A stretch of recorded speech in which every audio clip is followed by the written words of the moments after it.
A broke nurse was forced to marry a billionaire on his deathbed, but when he lived, he begged to stay. Hello, everyone. Before we begin today's story, I have a small favor to ask. Please hit subscribe and turn on the notification bell so you never miss our channel's new videos. It is quick, free, and the best way to support us in bringing you more dramatic stories. Your support means the world to us. Where are you watching from? Drop your city or country in the comments below. Thank you very much. Now, let us get back to our main character. The heart monitor hummed softly inside the quiet VIP room of Westlake Private Hospital. Its green line blinked in slow rhythm, matching the shallow breath of the man lying motionless on the bed. Nathan Hale, 34 years old, billionaire founder of Hale Innovations, one of the youngest tech moguls in America. To the world, he was powerful, untouchable, and arrogant. But tonight, his empire meant nothing. Machines were keeping him alive, and the doctors were whispering words no one wanted to say. He may not make it through the night. Outside the glass door stood Elena Brooks, a nurse barely in her late 20s. Her uniform was clean but worn at the sleeves. The weight of 1,000 unpaid bills sat on her shoulders. Her mother was 2 floors below, fighting for life in the ICU after another round of heart complications. Elena had spent every extra shift she could get, but the hospital just raised their deposit again. She was out of options until tonight. The sound of polished shoes echoed down the hallway.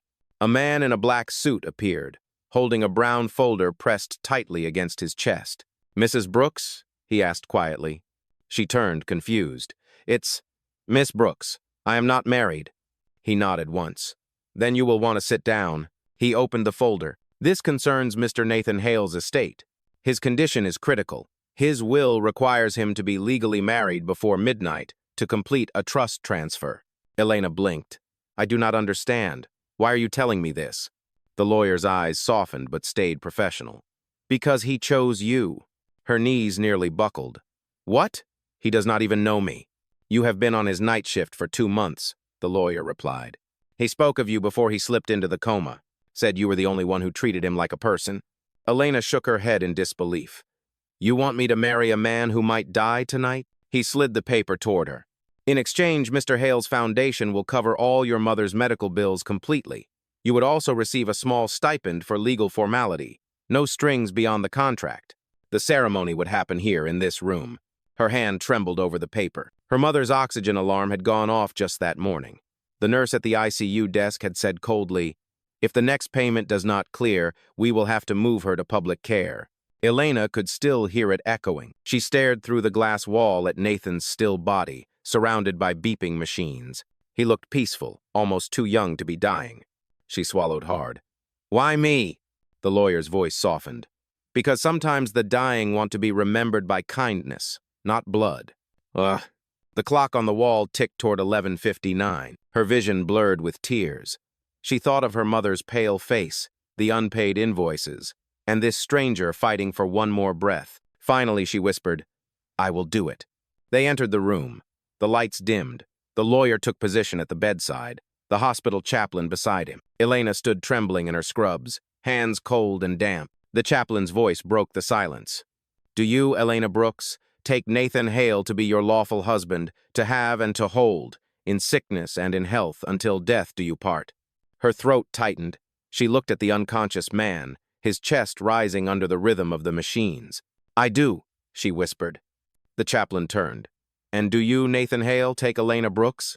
The lawyer touched the chaplain's arm gently. "We have his written consent." The words felt surreal, floating somewhere between mercy and madness. A soft pen stroke followed the signature of a woman who had run out of miracles. The lawyer closed the folder and murmured, "It is done." The only sound left in the room was the steady beeping of the heart monitor and the quiet voice of a nurse who did not believe in love anymore, saying to a dying billionaire, "You are not alone tonight." The next morning, the world outside the hospital windows was gray and wet. Rain streaked the glass like silver threads, and the faint sound of thunder echoed in the distance. Elena had not slept. She sat in the hallway outside Nathan Hale's room, her wedding ring thin, silver, and a size too large twisting nervously between her fingers. It did not feel like marriage. It felt like guilt carved into metal. When Dr. Harris came by on his rounds, he glanced at her and hesitated. Miss Brooks. Mrs. Hale, he corrected himself awkwardly. You should go home and rest. The surgery will take hours. Elena nodded weakly. I will stay until I know he is safe. The doctor sighed, understanding the kind of stubborn compassion that made her a good nurse but a terrible patient to her own exhaustion. Inside the operating room, the world was a blur of lights and commands. Nathan's body lay still under the harsh white glow. Hours turned into eternity. When the double doors finally opened, Dr. Harris pulled off his gloves, his face unreadable. He made it through the surgery, he said. But he is not out of danger. His heart is weak. His body is fighting hard. Elena pressed a hand to her chest, whispering, Thank you.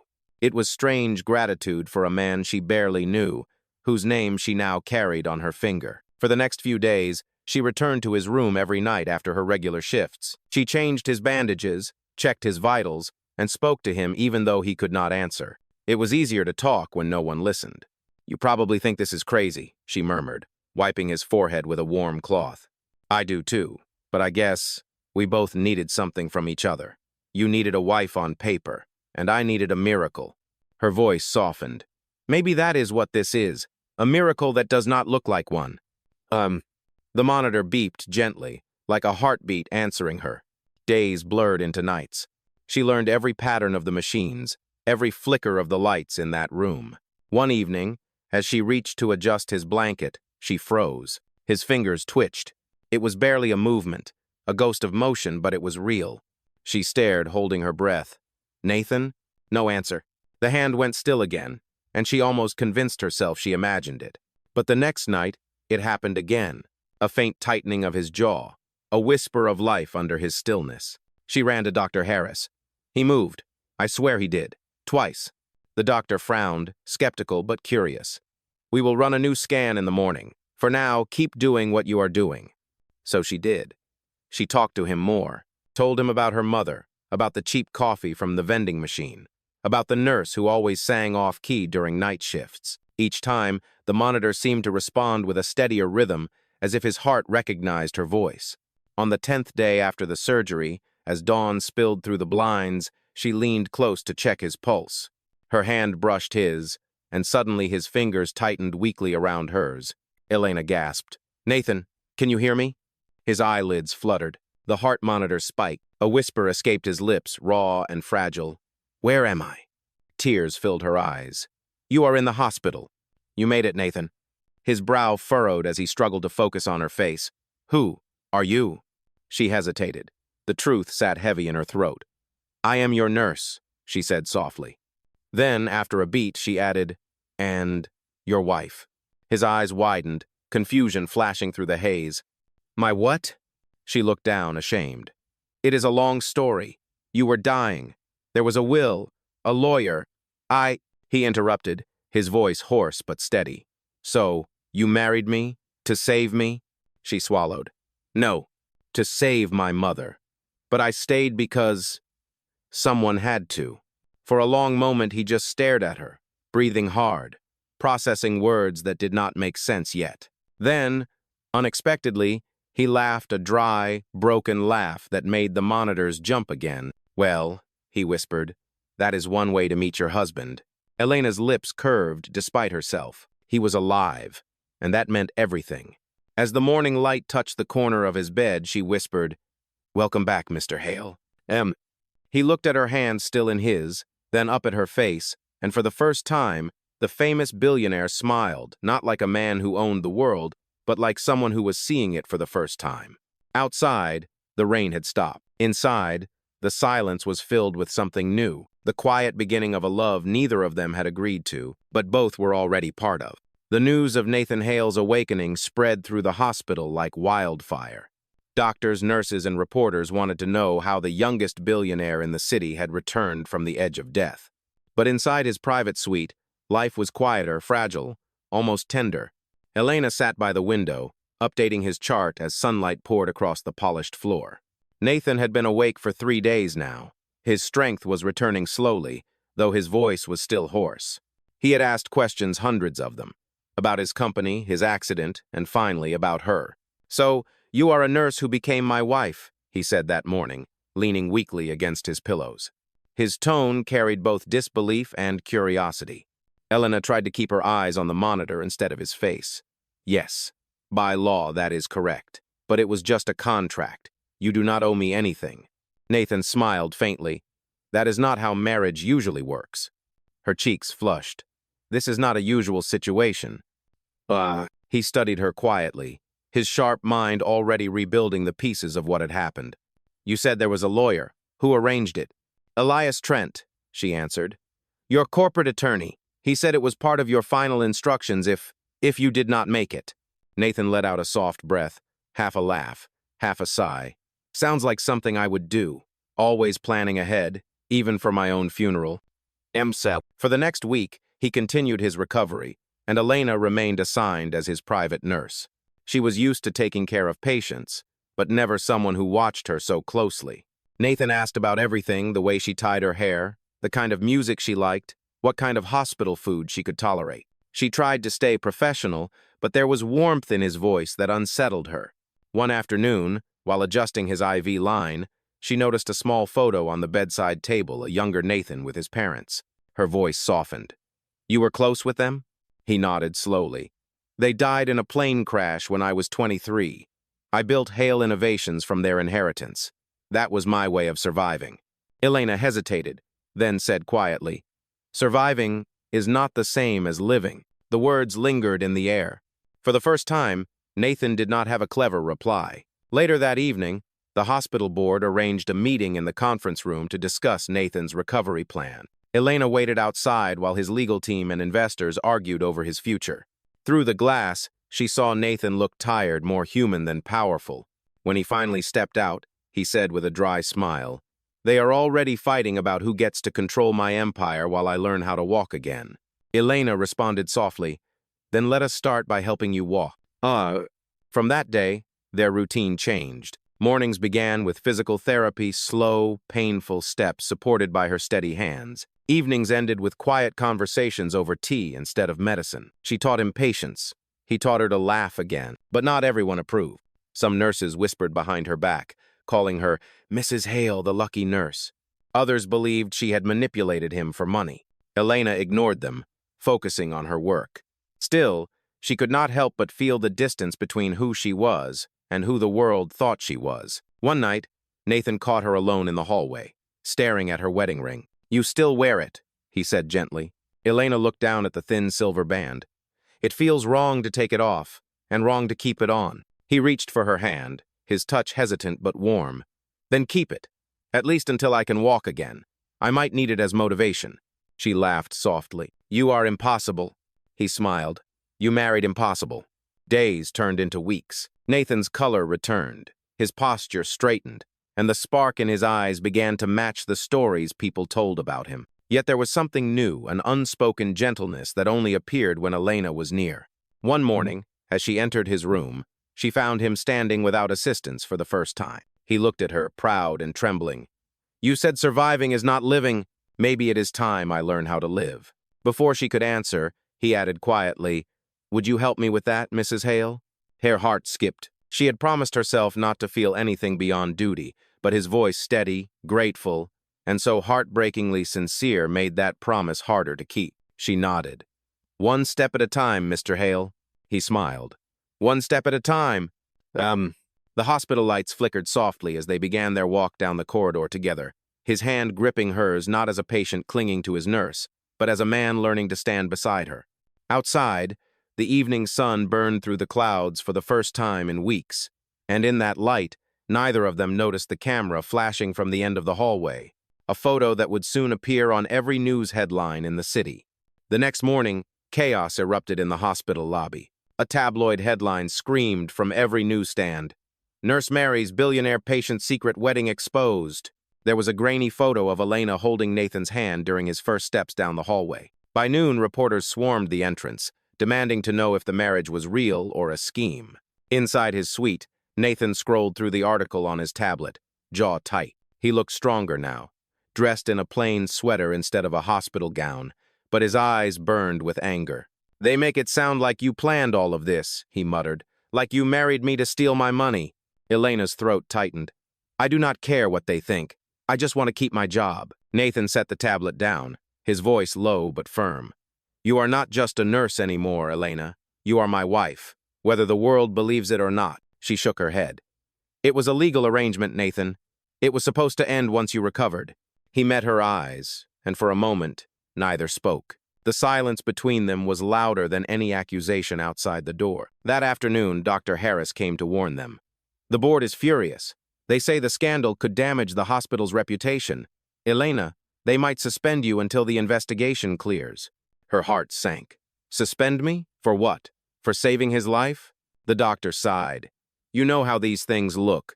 Money, power, and a contract marriage. It is not good press. Nathan turned to her. Then come with me. My house is empty, and you do not deserve to be treated like this. Elena hesitated, torn between pride and exhaustion. People will only talk more. Let them, he said quietly. They always do. By evening, a black car waited by the hospital's back exit. Nathan's driver held the door as they slipped out unseen. The ride to his estate was silent.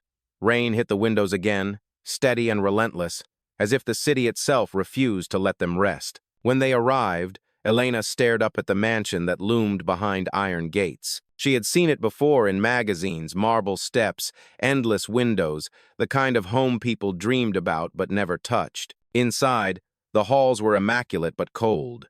There were no flowers, no laughter, only the faint echo of footsteps. Nathan watched her reaction quietly. I built this place to feel safe. Funny thing is, it never worked. Ugh. He led her to a guest room with soft lighting and a view of the garden. You can stay here, as long as you need.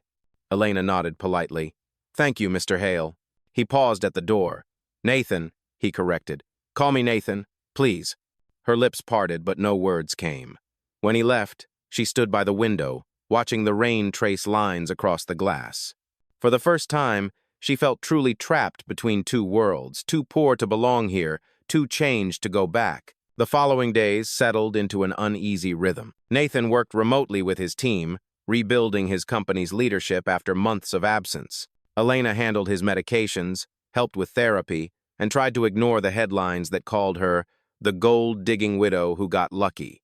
But no matter how harsh the words were, Nathan defended her publicly. During an interview, he said clearly, Elena Brooks saved my life. The world can call it what they want, but she is the reason I am here. When she watched the clip on TV, tears burned her eyes. No one had ever stood up for her like that, not even her father when her mother got sick, not her old boss when she lost her job. She realized that Nathan was no longer just the man she married for survival. He had become the one person who saw her worth before she did. That night, they met in the library after dinner. The fire crackled softly as he sat by the window with a book on his lap. He looked up when she entered. You should not hide in your room, he said gently.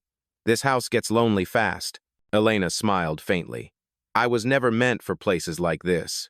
Nathan closed the book. Neither was I.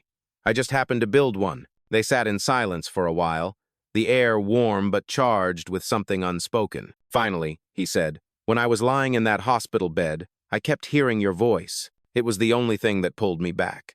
I do not know what I was before that, but I know I am not the same man now. Her heart pounded. Nathan, he met her gaze. Do you ever think about what happens when the contract ends? Elena looked down, fingers tracing the edge of her ring. Every day. He leaned forward slightly. Then promise me one thing. Do not decide yet. Not until you see who I can be without the money, without the noise. She hesitated, then nodded. One step at a time. She whispered the same words she had once said in the hospital hallway. Nathan smiled softly. One step at a time. Outside, the storm began to fade, leaving behind only the steady rhythm of rain against the glass. A quiet heartbeat that echoed through the mansion, marking the fragile beginning of something real. Weeks passed, and life inside Nathan Hale's mansion began to take on a strange calm. The scandal in the media had faded, replaced by newer, louder stories.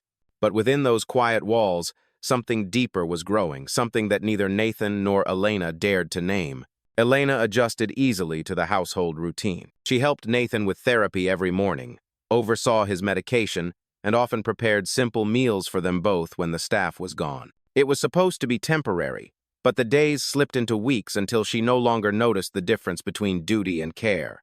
Nathan was healing faster than anyone expected. Each morning he walked further without the cane, and each night he stayed up longer, talking with her about things that had nothing to do with business or money. He told her about his childhood by the lake, how he used to build toy boats with his father. In return, she told him about the tiny apartment where she grew up, the nights when her mother worked 2 shifts to keep the lights on. One evening, while she was pouring tea, Nathan said quietly, "You know, I have had a dozen doctors, nurses, assistants, but no one ever looked at me the way you do." Elena froze, unsure how to respond.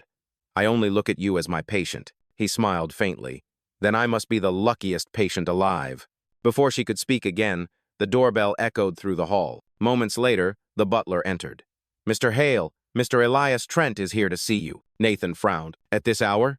Elias, the same lawyer who arranged their marriage, walked in with a folder in hand and a stiff smile. "Good evening. I wish this visit were purely social, but it concerns a pending matter with the board." He laid the documents on the table. "They want to review the legality of your marriage contract. Some investors are claiming it was a fraudulent act made under medical duress." Elena's breath caught. "Fraudulent?" Elias continued. "If proven invalid, you could lose your voting rights in the company, Nathan, and Miss Brooks could face legal action." Nathan's eyes darkened. "That is enough. There was no fraud. She did nothing wrong." Elias raised an eyebrow. "Then perhaps a public appearance together would help. A charity gala is next week. If you both attend, it may quiet the rumors." Nathan nodded. "We will be there." When Elias left, Elena turned to him, shaken. "A gala? Nathan, that world is not mine."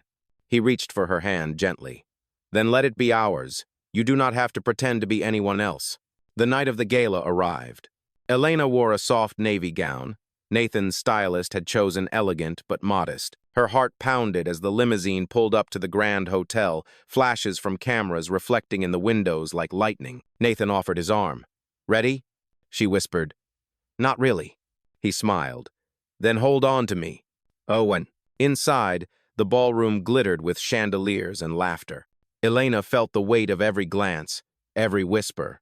That is her, the nurse, the one who married him. During dinner, a board member named Veronica Steele approached them with a smile, too polished to be kind. "So this is the famous Mrs. Hale," she said smoothly. "Tell me, Elena, how does it feel to go from hospital scrubs to diamonds?" Elena forced a polite smile. "I still prefer scrubs, actually. They are easier to clean." A few nearby guests chuckled. Nathan's lips twitched in quiet amusement.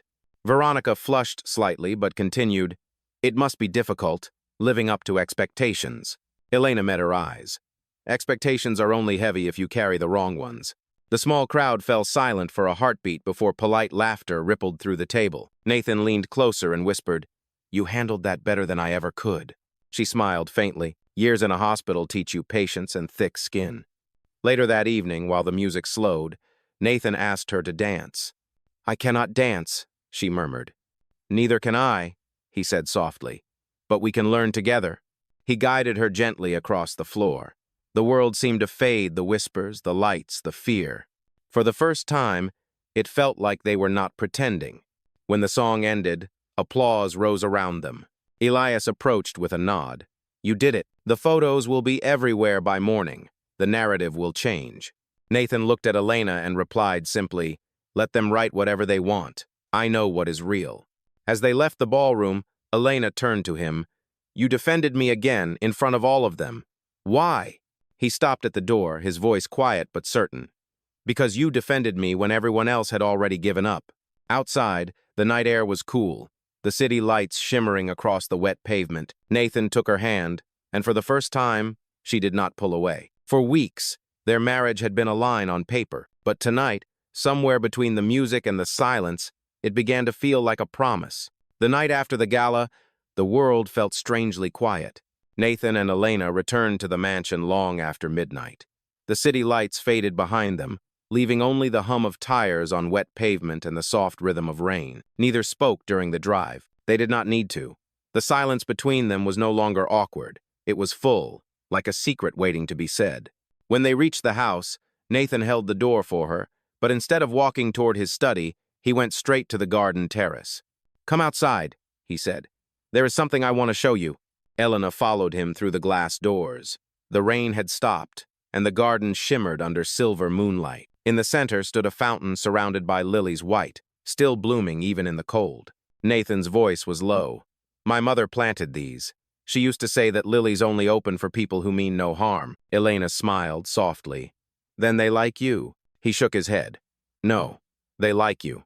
For a moment they stood there, side by side, the air heavy with something that felt like peace. Nathan turned to her.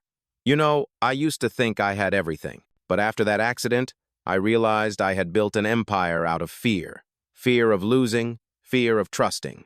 And then you walked into my hospital room and ruined all of that. Elena's lips curved. I am sorry for ruining your empire. He smiled. Do not be. You saved the man hiding behind it. The words lingered between them. Then he reached into his pocket and took out a small velvet box. Elena froze. Nathan, what are you doing? He opened it. Inside was a simple gold ring. No diamonds, no luxury brand, just plain and real. I want to give you this, he said. Not because of a contract or a will, but because I am still here. Because you stayed. Her voice trembled. Nathan, you do not have to. I know, he interrupted gently. That is exactly why I want to. Before she could answer, a sharp voice came from behind them. Well, this is touching. They both turned. Veronica Steele stood at the doorway holding her phone. Her red lips curved in satisfaction. I see the rumors are true. The nurse really did get the fairy tale. Elena stepped back, startled. What are you doing here? Veronica smirked. Board meeting tomorrow morning. Nathan forgot to mention it, so I thought I would drop by. And now, I have quite the photo to share. Nathan's expression hardened. Put the phone down, Veronica. She ignored him, raising it slightly. You think the investors will trust a man who handed his fortune to a nurse he barely knows? This marriage is a scandal, Nathan. It always was. Elena's eyes filled with panic. Please, do not do this. Veronica laughed softly. You cannot buy respectability, sweetheart, especially not with a borrowed name. Nathan stepped forward. Enough. His voice was calm but sharp. You want my seat on the board? Fine, take it. You can run the company, but you will not destroy her. Veronica blinked, caught off guard. You would give up control? For her? He nodded once. I would give up everything, because she is the only thing that ever made me remember who I am. Veronica's confident smile faltered. For the first time, she looked uncertain. You are making a mistake, she hissed. Maybe, Nathan said quietly, but it is mine to make. She left without another word, heels echoing sharply down the hall. Elena stood frozen. You cannot just walk away from everything you built. Nathan turned to her, his eyes soft but resolute. You once said surviving is not living. Maybe this is what living means, choosing what matters, even when it costs you. Her chest tightened. You should not have to choose between your company and me. He smiled faintly. Then stop making me. She looked away, tears glinting under the moonlight. Nathan, this was never supposed to be real. He stepped closer. Then tell me to stop and I will. Elena could not speak. Her heart betrayed her silence. He reached for her hand. You can walk away tomorrow. The contract ends in a week. But tonight, stay. Not as my nurse, not as my wife on paper. Just stay. Her breath trembled, but she nodded. One night, she whispered. Then we decide. Nathan smiled, his eyes warm and tired. One night is enough. They stood together beneath the soft glow of the garden lights. For the first time, there was no pretense, no arrangement, only two people who had lost everything and somehow found each other in the wreckage. Inside, the clock struck midnight. Outside, the lilies began to open again, their petals catching the light. And in that fragile stillness, the line between fake and real finally disappeared. The next morning arrived with a heaviness that Elena could feel before she even opened her eyes. She sat alone at the small breakfast table in the garden, the ring Nathan had given her resting in her palm. The air was cool, filled with the scent of rain-soaked lilies. Nathan was already gone when she woke up. His assistant had mentioned a board meeting downtown, one that would decide the future of Hale Innovations and possibly his own. He had promised he would call, but the silence that followed made her uneasy. Hours passed. The sun climbed higher, but the tension inside her chest only grew. Finally, she turned on the television in the living room. Every channel was covering the same story. Nathan Hale has officially resigned as CEO of Hale Innovations, the anchor announced. He cited personal reasons and stated that his company will now be led by interim chairwoman Veronica Steele. The screen shifted to Nathan walking through a crowd of reporters outside the glass tower of his company. He looked calm, composed, but in his eyes, Elena saw something deeper: relief and exhaustion mixed together. A reporter shouted, "Mr. Hale, is it true you gave up your seat because of your wife?" Nathan paused. His answer was simple. "Yes," he said, "because sometimes love is the only investment worth keeping." The clip ended, leaving Elena frozen in place. He had done it. He had walked away from everything. Moments later, the front gate buzzer rang sharply. When she answered, Veronica's voice crackled through the intercom. "Open up, nurse, we need to talk." Elena's stomach dropped. She walked to the door slowly. Veronica stood outside in her sleek black suit, holding a stack of papers. "Where is Nathan?" she asked coldly. "I do not know," Elena said truthfully. Veronica's eyes narrowed. "He gave up his company for you. I hope you understand what that means.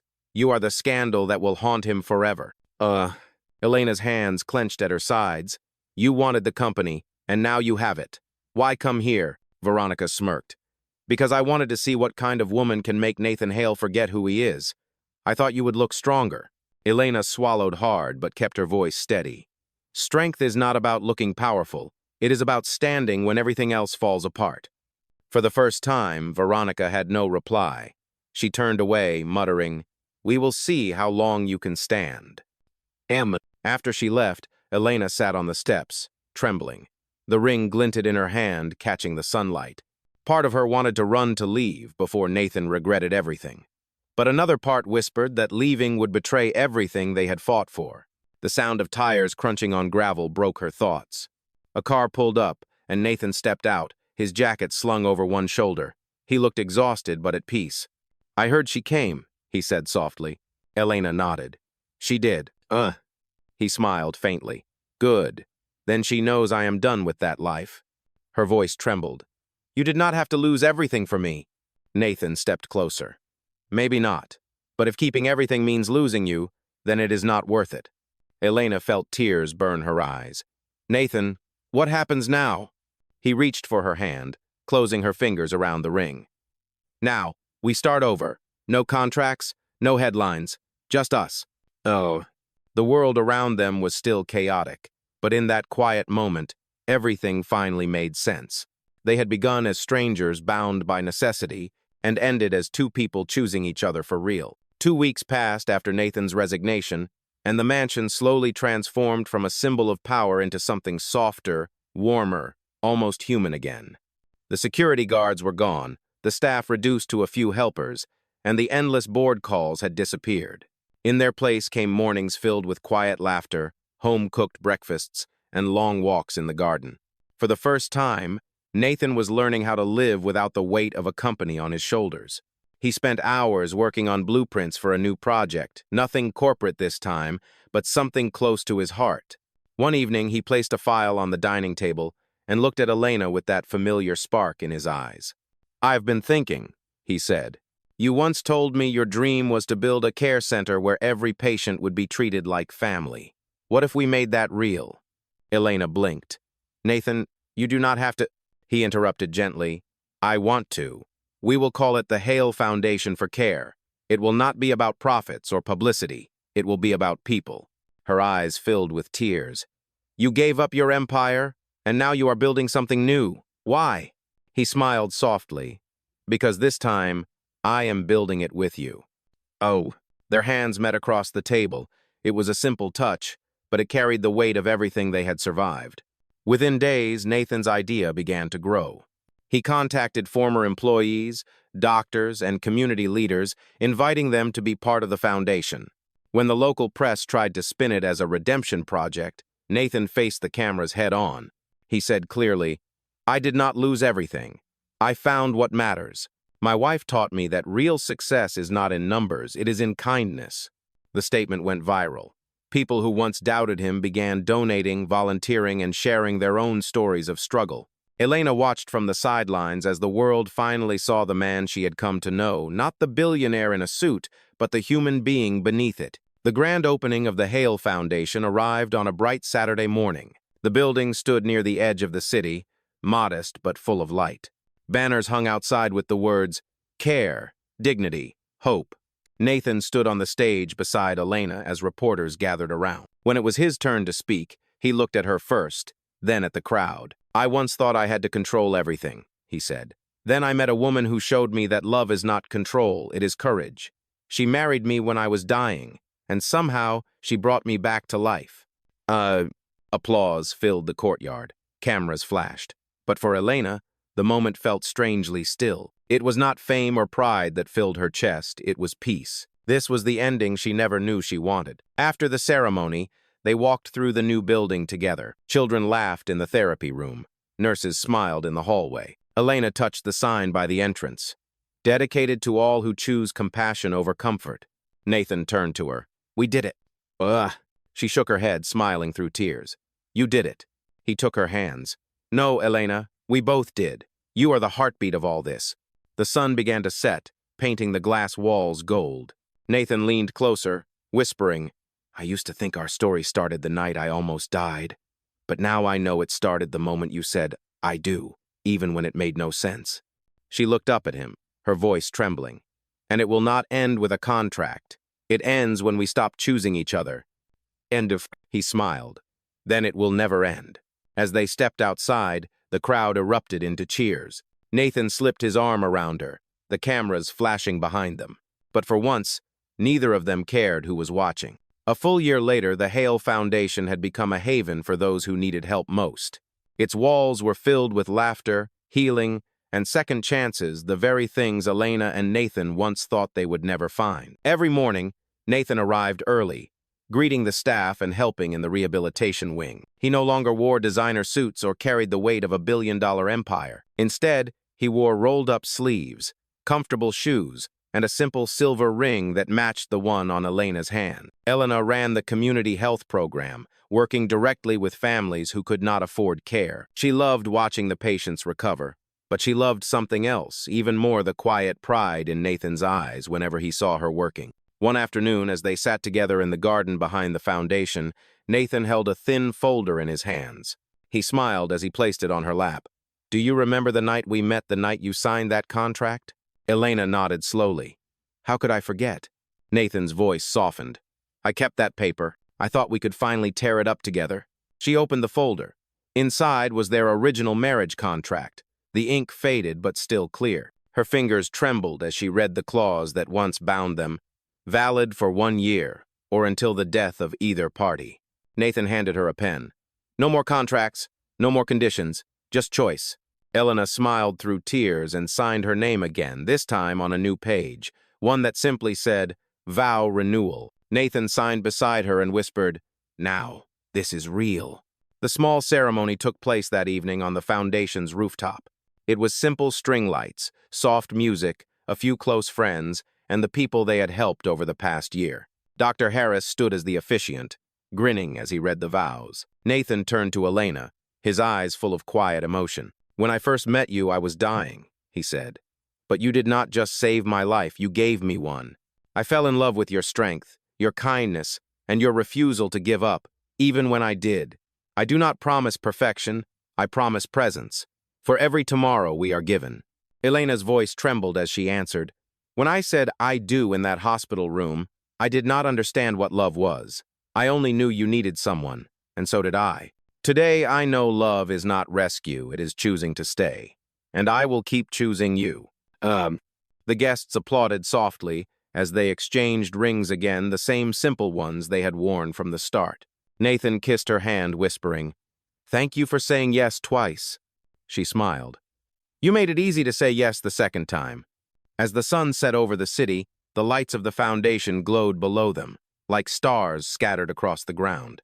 The world had once called their marriage a mistake, a scandal, a contract, but in the end, it became something neither money nor power could ever buy, a love that was tested, stripped bare, and made real. Nathan pulled her close, his voice barely above a whisper. Do you remember what you said to me that first night? Elena smiled. I said, You are not alone. He nodded. And I never will be again. The camera of the world had long moved on, but their story kept unfolding quietly, honestly, beautifully, because in the end, The nurse who had nothing gave the billionaire everything that truly mattered: a reason to live.